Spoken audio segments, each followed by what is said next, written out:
What's going on, guys? Get123 here with more Grand Theft Auto 5, and today I bring you guys my in-depth test of do off-road tires really increase traction in Grand Theft Auto 5. So this is something that I've been seeing asked a lot on the internet, and it's been a question in my mind as well. You know, if you're going to go off-roading, how much do off-road tires really help? Well, that's what I put to the test today, so I hope you guys enjoy this. To start off, here's the location where I did it, just to kind of add validation to my testing. If you ever want to do this yourself, here's where you can do it. So anyways, I try to test this all the same way every time. You know, I back my rear tires up to the edge of the sidewalk, as you can see, and then I drove up the side of the mountain up to the point where you can kind of see there. You'll see as I do it. And basically, I started the timer as I took off, and let me see, I'll kind of walk you guys through this, how I did it. So there it goes. The timer is going off in the top left corner, and as you can see, I'm going, and the timer is going to stop when I get to that point straight ahead. I made sure that I did this very accurately. I did it frame by frame and made sure that I stopped it at the same point every time. So as you can see there, the first run is 14.715 seconds. So let me explain to you guys, as you guys kind of watch this, what my theory was behind using this car. I wanted to use a car that had the horsepower to spin the tires. You know, obviously I couldn't do this in like a taxi, that would just be dumb.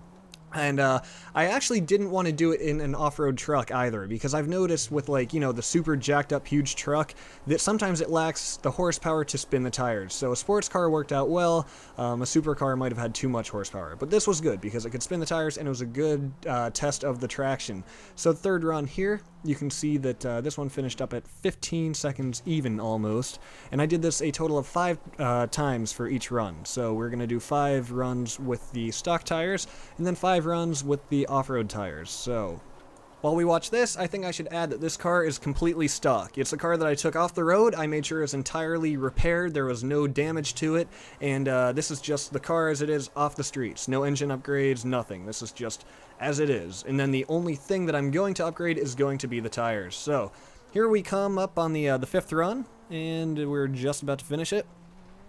And there you go, all 5 runs. So as you can see, they're all up there in the left-hand corner. And now when we average the runs into one single number, the average time with stock tires to go up the side of the mountain was 15.182 seconds. So here we have it at Los Santos Customs now, and you can see that's the Grody Carbonizer, however you say that. And I'm putting some off-road tires on it. And here we are, pulling out of Los Santos Customs with our brand new off-road tires on it. That is the only upgrade that I did.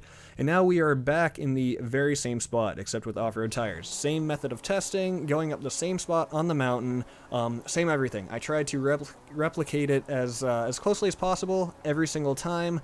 I really tried to be non-biased with it and just do this as accurately as possible. So the first run, right off the bat, 14.448 seconds, was actually the fastest time yet. I thought, you know, maybe that's a fluke, maybe it was lucky, why don't we try it again? But as you will see here, the results were pretty consistent. They actually came out pretty well, as the second run will finish up at, what was it, 14.348, so even faster than the first time. So as these final 3 runs finish up, I don't know. I don't really know what to say during this part. You know, I would fast forward this, however, I think it's important to show the full testing in its entirety because, you know, like I said, I want to add validation to my tests, so I think that you guys should see it in its full, fleshed out nakedness as it was when I recorded it, so, yeah. Okay, so here we are finishing up the 4th run, and that's going to clock in at 13.814. That's actually very low. That's like half a second lower than the fastest. And here we are finishing up the 5th run. Let's see what we finish up at here. And then we'll get to the results and we'll see, do off-road tires really make a difference in Grand Theft Auto 5? Okay, and 14.548, so that one was a little higher than all the rest. But moving on to the results, we have an average time with off-road tires of 14.314 seconds. Now, comparing the 2 results, here's what we've got. With the stock tires, we had an average time of 15.182 seconds, and with the off-road tires, we have an average of 14.314 seconds. Down at the bottom there, you can see that we've got a difference of 0.868 seconds. So the off-road tires were not even an entire second faster, only 0.868 seconds. So my conclusion is that off-road tires do make a difference in the long run, but they aren't drastically better. So what I mean by this is if you're planning to do some off-roading or you want to do a police chase through the forest, through the mountains, mountains and up hills and all that, then yeah, put the off-road tires on, as they will help a little bit. However, if you're in a sports car and you think, no, this thing won't get up any mountains at all, as you can see by my testing, you know, if it's just something you've got to do here and there, the normal stock tires can get up mountains and hills just fine.